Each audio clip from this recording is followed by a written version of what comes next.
Ya, dolar ternyata mengalami rebound dan akhirnya emas sempat tertekan, walaupun sebetulnya di pagi tadi kita sudah dapatkan kenaikan sebagai safe haven sampai zona 2942.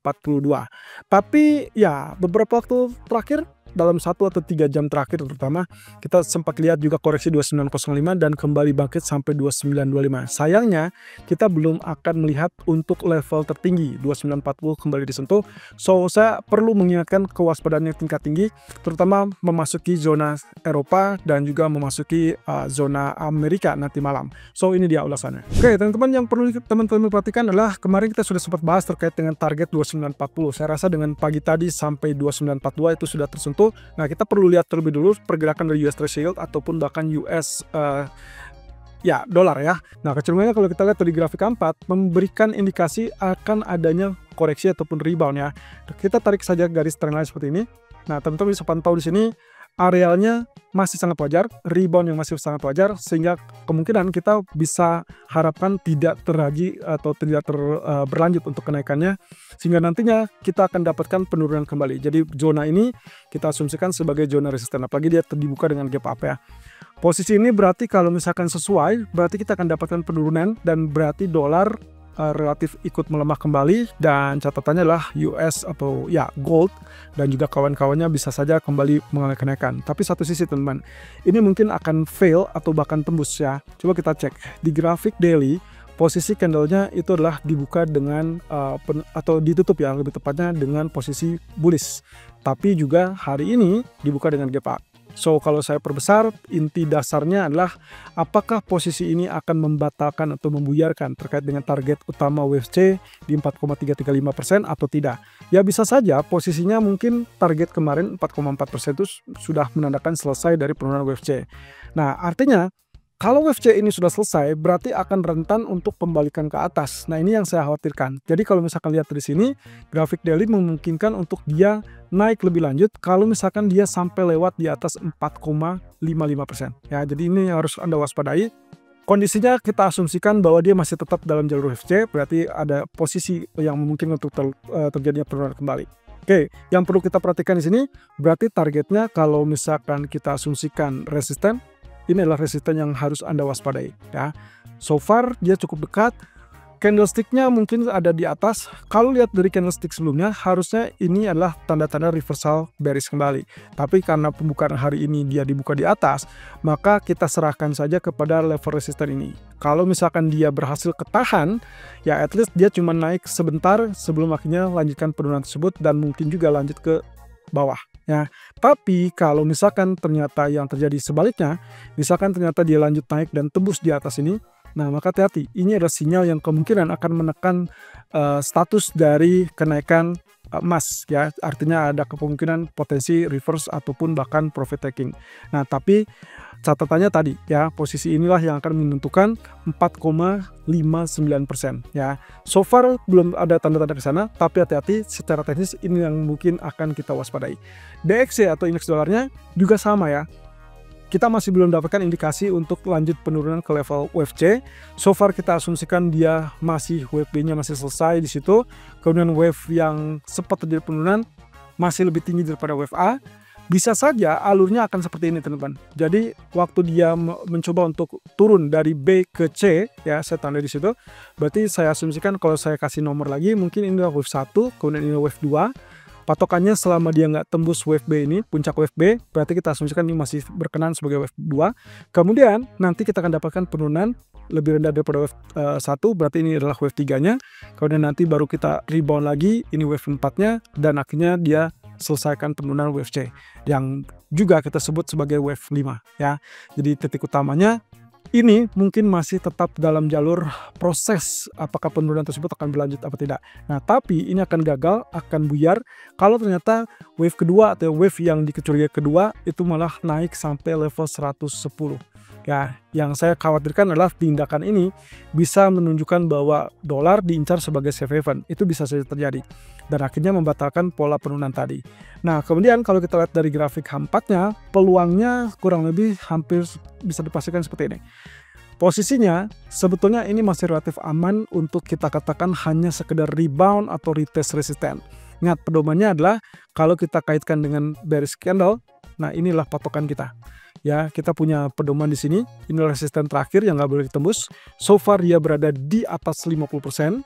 Nah, jadi hati-hati di sini bisa saja ya abu-abu ya, antara dia lanjutkan penurunan atau dia akan tembus di atas sehingga akhirnya dia akan lebih menguat. Nah, ini juga mirip dengan gambaran tadi pada US Shield. Tapi pada dasarnya selama tidak ada kenaikan di atas 108.70-an, saya rasa masih kita asumsikan bahwa ini masih dalam tekanan turun. Jadi nantinya kita harapkan itu akan kembali dalam jalur penurunan. Itu pun dengan catatan bahwa kondisi geopolitik sudah selesai, safe haven-nya tidak diminati, berarti emas ada ancaman juga koreksi turun, tapi setelah itu juga akan bangkit kembali karena masih ada ketidakpastian yang masih membelenggu atau membayang market. Nah, sementara kalau kita perhatikan dari grafik pound sterling, saya masih tetap berkomitmen untuk cari level sell, karena kalau seperti Anda lihat di sini, kita anggap bahwa dia tekanannya masih semakin turun, dan itu berarti tidak ada agenda untuk penembusan di atas resisten ya. Nah, area kuning saya ambil dari candle yang terdekat ya, jadi artinya tadi dia sudah sempat sampai ke 1.2360-an, dan itu berarti sesuai dengan agenda sini. Dan saat dia sudah tembus 61,8% dan bertahan di bawah 61,8%, berarti yang tadinya tren naik seperti itu, ini fail, lalu kemudian akhirnya melemah, dan akhirnya dia kembali dalam fase pelemahan. Jadi saya targetkan untuk hari ini mungkin kita akan lihat 1.2300 atau 1.310 atau mungkin 1.2250-an. Ini dengan catatan bahwa kita asumsikan status dolar masih cukup kuat dan menekan kepada pound sterling. Termasuk dari sisi internal sendiri, pound sterling kelihatannya agak rumit ya. Posisinya dia tidak diuntungkan dengan keputusan atau kebijakan dari bank sentralnya. Nah, termasuk di grafik daily-nya, kita masih punya peluang untuk melihat double top ini betul-betul confirm. Apalagi kalau misalkan dia tembus level neckline di 1.2260-an. Tadi kita sudah lihat di grafik keempatnya adalah 1.2250-an. Jadi saya rasa masih cukup satu irama sehingga potensi sell masih tetap dipertahankan. Crude oil, nah ini yang harus kita waspadai teman-teman. Tadi pagi kita sempat memberikan rekomendasi, dua hal catatannya adalah kalau misalkan kita lihat candlestick-nya tetap bertahan di atas garis trendline, berarti mau tidak mau kita rubah strateginya, bukan sell lagi ya. Jadi Anda bisa cut loss mumpung kecil, tapi begini, syaratnya adalah kalau saya lakukan buy sekarang, target utamanya mungkin tidak akan terlalu tinggi. Paling yang memungkinkan adalah 74.50, dan bagi saya inilah level yang cukup normal. Dengan catatan, pergerakan akan seperti ini. Karena dia sudah bergerak di atas atau sedikit di atas area orange, ya, maka swing low dibutuhkan, tapi tidak lebih rendah daripada garis merah ini atau trend merah, kemudian dia rebound sampai 74.50. Setelah 74.50 hati-hati, dan saya sangat menyarankan untuk exit. Karena kita belum tahu apakah perkembangan lebih lanjut dari geopolitik itu betul-betul akan terjadi aksi militer besar-besaran apa tidak.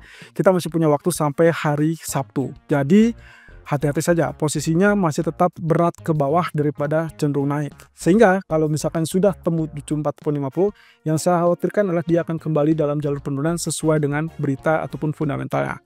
Ya, Trump masih mengupayakan untuk menekan harga minyak dengan beberapa cara. Nah, kalau kita lihat di grafik daily-nya, ya sebetulnya nggak jauh kemana-mana ya. Dia masih tetap bergerak di situ. Wajar kalau dia rebound di situ. Dan kita tidak berharap dia naik lebih tinggi dari areal 74.50 ataupun 75.40 ya. Jadi kita masih anggap itu masih jalur normal rebound setelah beberapa kali dia tertekan turun. Nah, sementara untuk emas, oke, selamat. Posisinya adalah bullish flag atau ya bullish pattern yang sempat kita lihat dari flag ini, itu sudah resmi selesai. Targetnya adalah sesuai dengan ketinggian, dan itu kita sudah ukur dari flag ini ya, target ini itu sudah berada di 2937 ya. Dengan areal 2942 tadi pagi, itu berarti menandakan sudah selesai targetnya. Nah, tapi selesainya target dari bullish flag bukan berarti selesai pula target dari kenaikan atau uptrend ya. Jadi saya hapus di sini. Anda bisa lihat di sini, saya masih memiliki trend line kurang lebih sini dan ini. Nah, yang terdekat, kalaupun misalkan katakanlah, kenapa saya memberikan rekomendasi atau melakukan kewaspadaan, kalau misalkan di sore atau malam hari tembus di bawah 2905, maka hati-hati, kemungkinan kecenderungannya kita akan mendapatkan penurunan sampai level 2887 ataupun 2880-an ya. Yang saya perlu amati atau yang harus dicermati nanti malam, apakah nantinya penurunan tersebut akan tembus trendline ini atau zona ungu ini atau tidak. Kalau tembus berarti saya anggap dia reversal bearish jangka pendek, dan saya rasa cukup wajar karena beberapa waktu terakhir kita sudah lihat kenaikan. Bayangkan dia mengalami kenaikan seperti ini dan itu berarti sudah effortnya sudah cukup tinggi. Artinya setelah dia membuka peluang untuk menciptakan new record, maka ada kecenderungan dia koreksi terlebih dulu. Sehingga akhirnya mungkin akan ketemu level 2850-an atau 2860-an. Tapi catatannya adalah, ingat, kalau misalkan ternyata penurunan tersebut masih normal dan tidak tembus area trendline ini, maka Anda bisa lakukan buy kembali di area 2880-an dengan asumsi bahwa ini masih tetap kuat untuk mulai kenaikan. Dan mungkin secara bertahap, secara berjenjang kita akan ketemu level berikutnya 2930, 2950 atau bahkan 2960. Dan terakhir, tentunya target 3000 sangat-sangat terbuka. Kalau kita lihat perhatikan di sini, peluang terakhir adalah zona tengah 2960. Jadi hati-hati kalau sampai 2960 tersebut tidak tembus, mungkin kita anggap bahwa akan ada jeda dari kenaikan yang sudah terjadi berlarut-larut. Ya, saya anggap kenaikan tersebut sudah terjadi sejak di media ini.